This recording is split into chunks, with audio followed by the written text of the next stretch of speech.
I'm talking with Interim CEO of the National Osteoporosis Foundation, Claire Gill. Thank you so much for joining us today, Claire. Thank you for having me.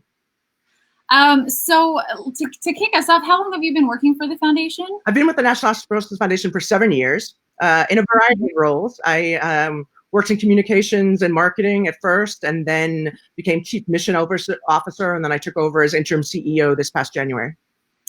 And were you drawn to working with them for any particular reason? I think I had done nonprofit earlier in my career. From half my career was in nonprofit, half was in business, and I always felt kind of compelled to the mission-oriented work. So I was really pleased to have an opportunity to start working at the Osteoporosis Foundation. I hadn't done healthcare before, so that was new to me and a little bit of a learning curve. But I have a family history of osteoporosis, which I didn't even really know about until I started at the foundation. So now it's really become a passion for me. Well, I'm sure you know a lot more than you did 7 years ago. And this month is National Osteoporosis Month, which is why we wanted to talk with you. We are focusing on that at the Spine Health Foundation. And so we wanted to bring someone in that knew a little bit more than maybe about the average person about this condition. So I guess to kick it off, I'll just ask you, how would you describe osteoporosis and its impact on those who suffer from it to someone who's not familiar with the disease? So osteoporosis is a disease of the bone. And what many people don't know is that our bone is living tissue. We, throughout our lives, build and lose bone in a cycle.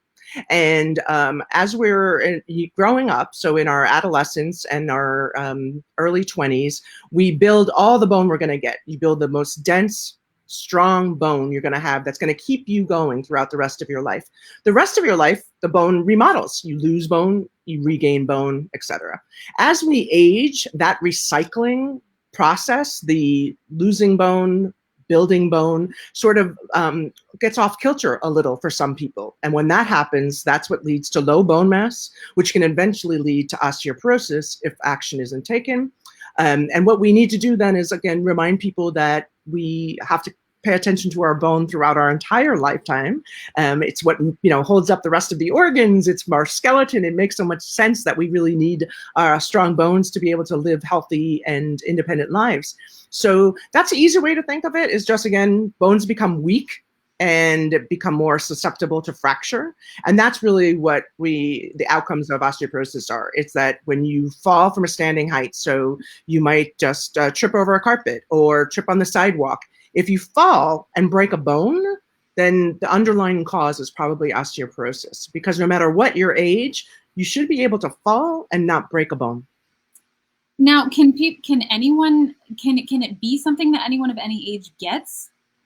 Yeah, people get it at varying ages. It is predominantly found as we age because of, again, that remodeling process slows down a little bit. But there's definitely younger people who have osteoporosis. There's many people in their 20s and 30s who have osteoporosis. I've heard from women who have gotten osteoporosis. It's called lactation-induced osteoporosis, where when they were pregnant and breastfeeding after they had the babies, they actually got osteoporosis because of the lack of calcium in their bodies. So there are rare occasions, but it definitely happens more, once we hit menopause for women. And I think that's why many people consider osteoporosis maybe only a woman's disease, although it's not. But women lose about up to 30% of their bone in the first 5 to 7 years after menopause. So again, depending how strong your bones were from peak bone mass and how well you did managing your bone health throughout your life, then again, when estrogen levels drop off after menopause, there's a dramatic decrease in bone. So half of all women over the age of 50 will break a bone due to osteoporosis in their lifetime. It's incredible. But a quarter of all men will also break a bone due to osteoporosis in their lifetime. So again, we think more about it as for women because, again, after menopause, there's more of a dramatic decrease in bone, but it affects both populations and everyone needs to care about their bones. Wow, I definitely didn't know that statistic about after menopause. So that's really interesting. Yeah. Now, something that you guys have communicated at the foundation is that it's never too late or too early to protect your bones. And I think that could be said of so many things about our health, but what are some practical tips that you might have to start doing that? That's right. Well, again, when you're young, We need to make sure that children and adolescents are getting enough calcium, enough vitamin D, and enough weight-bearing and muscle-strengthening exercise, impact exercise, so that they build that strong, dense bone, right? And, when I grew up, we used to drink whole milk, right, on a regular basis. And, we were getting a lot of calcium. We were outside all the time. So even though my pale skin, we got a lot of vitamin D. That's not happening anymore. So we have a whole generation of children who aren't really building to their peak bone mass, yes, which is really important. But they can, right? So any moms or dads or grandmas and grandpas out there listening can encourage that their grandchildren and their children do get the necessary calcium and vitamin D and do get that impact exercise. And by impact, we mean anything that's on your feet. So walking, running, jumping jacks, jumping rope, dancing, any of those kind of things are great. Swimming and bike riding, those are fantastic cardiovascular activities, but they don't build bone. So you need to be on your feet. That's what we say weight-bearing exercise. And that's true for the rest of us as we age as well. Getting healthy habits that allow us to get enough calcium and vitamin D. And you should really get the calcium from food first. If you're having a healthy, well-balanced diet with lots of fruits and vegetables and maybe some yogurt or cheese or spinach or kale, these are the kind of things that will help maintain the calcium levels in your body so that that recycling process happens, correctly and on time.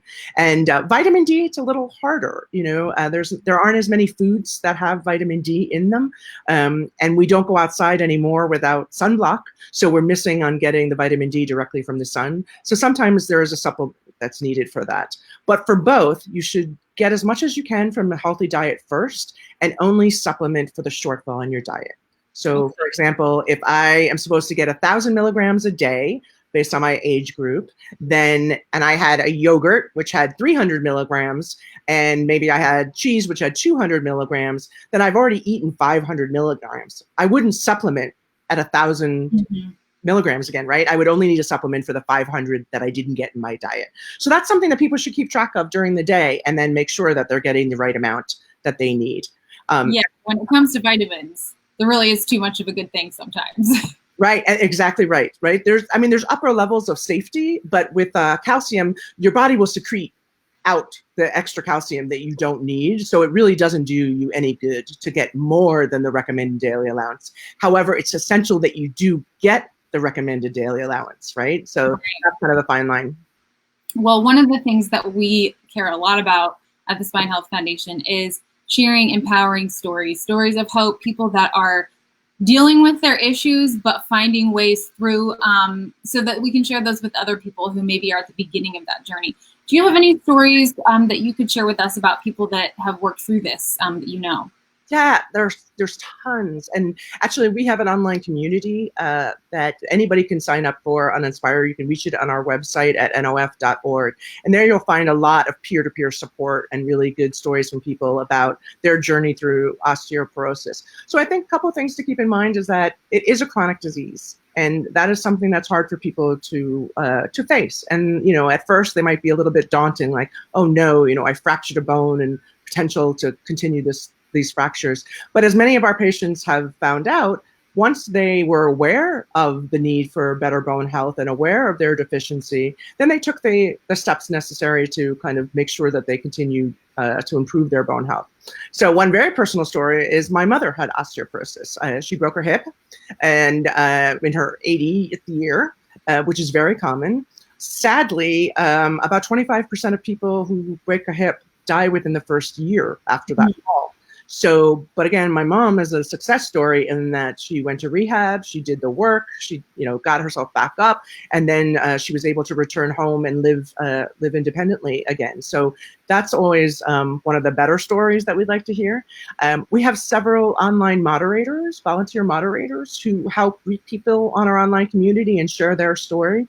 And one of them is Ray, and Ray talks about the fact that he had multiple fractures. I mean, he really was fracturing over and over again, different bones in his body, until he got diagnosed with osteoporosis. And again, he didn't realize that this was an issue. And as a man, again, he was sort of surprised that it was something that he should have been paying attention to. But he did, and he got his bone density test, and he was prescribed treatment, and he's been on that treatment for a number of years. And thankfully, all of his fractures have stopped. And he talks about that really was, becoming aware of how important his bone health was and that he did have a deficiency changed his whole perspective, because once he could start treatment, he knew that he could stop the fractures and the pain that he was suffering went away. And again, it became something of, he wanted to be passionate about telling other people about it. So now he's joined the community and he volunteers to talk with other people on the community about his journey. So again, both men and women, there's lots of success stories, and it's a matter of just getting tested, finding out where you are on the bone density levels, and then seeking treatment from a provider if that's right for you. I was going to ask this, and this is coming from a person who doesn't know a lot about osteoporosis, but when you mentioned that a lot of people die within a year of breaking their hip, yeah. Can you talk a little more about why does that happen? Is that related to overall health and wellness, or does that actual breakage really contribute to overall death? Basically, we found that the breaking of the hip in many patients leads to like a downward spiral. So we said 25% die within the first year. It's usually hospital readmission, pneumonia, something like that, where again, they're not getting the movement, they're not recovering the way they should. And then unfortunately, they expire within a year. About 50% of people actually move to an assisted living facility or to some care facility, acute care facility, nursing home. So again, they're not able to return home. They're not able to live that independent life. The remainder actually will have an ambulatory device. So my mom, again, returned home. She lived with my sister and her family, but she used a cane from the rest of her life, right? And so that's generally the trajectory for people with hip fractures, which was why it's so important to prevent the hip fracture. Mm-hmm. And again, many people don't know these statistics and they don't think about it. And I actually, when my mom broke the hip, I wasn't at the Osteoporosis Foundation, and my sister found that statistic online, and we thought, this can't be possible, right? This mm-hmm. Our independent mom who is so with it and together and, goes to all of our family vacations and all of our activities, she could be gone in a year, So we're really lucky that did not happen for her. Yeah, I think that's such an interesting piece of information, because it could then make doctors and families more aware of like, okay, this is a huge risk factor.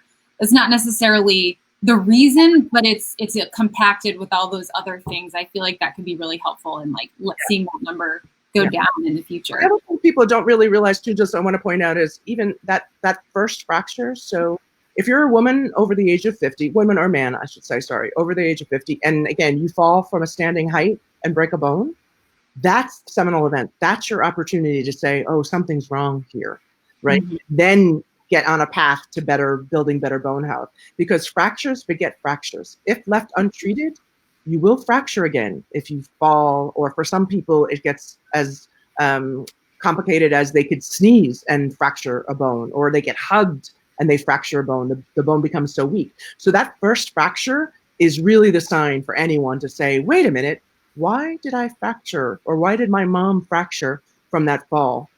Get to a doctor, find out what the bone density level is, and try to get some assistance. Yeah, take action right away. When people are first coming to you at the foundation, what are some of the primary questions they have about what to do next? The first one is, again, people wanting to take control of their lifestyle and make the changes needed to either avoid taking medication or to change the trajectory of the disease. And as we said, exercise and weight-bearing exercise and muscle strengthening exercise and the nutritionist calcium, vitamin D are essential, and definitely something everyone should be doing, whether you have been diagnosed with osteoporosis or not. But I often tell people, if you could change it with diet and exercise alone, then I wouldn't hear from anybody who did everything right. The people who never smoked, never drank, run marathons, they get calcium and vitamin D, they do all that kind of stuff, they still have osteoporosis. So again, unfortunately, changing diet and exercise alone will not prevent the osteoporosis. But it is absolutely necessary to be able to prevent further deterioration of the bone, and necessary to even make the medications and treatments work. You have to have the correct levels of vitamin D and calcium in your body. So that's kind of the biggest question people come to. What can I do, right, to take control of this? And that's what you can do. Change your lifestyle habits. Don't be sedentary. Get the exercise that you need. Start thinking about your diet. But most importantly is talk to a healthcare professional. Find out where you are. Many patients can just be monitored for a number of years. If they just have low bone mass, then most physicians will continue to monitor you and just give you bone density tests to see, are those things that you're doing, diet, exercise, etc., keeping you stable? Or are we seeing a decline and we really need to step in and put you on treatment? And the great news about the treatment is there are many of them, and they are very, very efficient at helping to prevent fractures. So there's a lot of great success with them. And so people need to look into the different types of treatments, determine which ones are for them. Some of them are injections, some of them are oral. There are things that can fit your lifestyle. And that's the kind of conversation that people should have with their healthcare provider about really what's right for them. Yeah, absolutely. Now, like the rest of us, you guys have been probably working from home during the past couple of months. How have things changed for you in, I guess, working with clients or patients? And how, I mean, have things changed at all? Or what's the environment been like for you as a foundation? Well, I think things have changed for everybody. So no one's immune to this pandemic and what's been happening to us in our communities. I think what's changed for us, besides working at home, obviously, is there have been some new rules and regulations that have come out of the Centers for Medicare and Medicaid about both how physicians and patients can contact each other. So you might have heard a lot about telemedicine. It was sort of on the fringes before, now it's become mainstream, and I think it's pretty much here to stay. But there were kind of new rules and regulations for how those requirements are to be met, and how physicians and other healthcare providers, nurse practitioners, physician assistants, nurses can communicate with patients who may not be able to get into their physician's office, or are among the vulnerable populations that should not be going near a physician's office. Mm-hmm. So again, educating healthcare professionals and patients about what those new rules and regulations are and how best to do it. And then there are some medications that fall under Medicare Part B, where I would go to my physician's office to actually get the drug injected.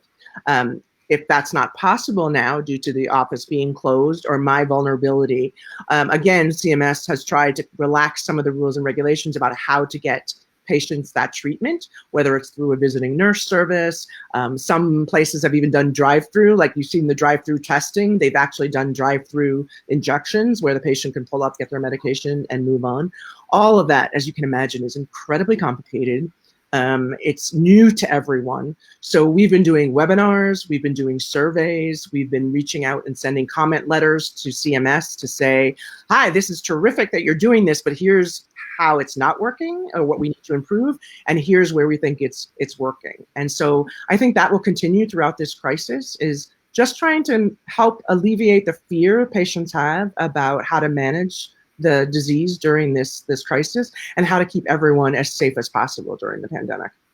Yeah, you know, it almost seems like we're all going to come out of this in the end becoming more efficient and more educated about everything that we're doing, because we've been forced to take a closer look at the way things are done. So I guess that's a silver lining in all of this in some way. Yeah, if we can really focus on that and try to figure out again, what did we learn during this pandemic about patient care, and even again about some of the restrictions on clinicians on how they treat and where they treat. I think that could be a silver lining and would hopefully help us to improve the patient journey and the patient care throughout, because that's really what the main goal is, right? We want to make sure that everyone lives the best quality life they can, and they manage whatever unfortunate, disease risk, whether it's heart disease, cancer, osteoporosis, whatever it is, that we can manage that and live happy, productive, healthful lives in treatment. Yeah, absolutely. Well, Claire, thank you so much for joining us for this special Facebook Live for National Osteoporosis Month. So we appreciate it, and we appreciate all that you guys are doing. Thank you so much. And like I said, we're doing some great things on our website at nof.org. Definitely check it out. We have a 10,000 steps a day challenge going on in May. So again, while we're home and supposed to be keeping active, check that out and participate. Absolutely. All right. Thank you so much. Thanks. Have a great day.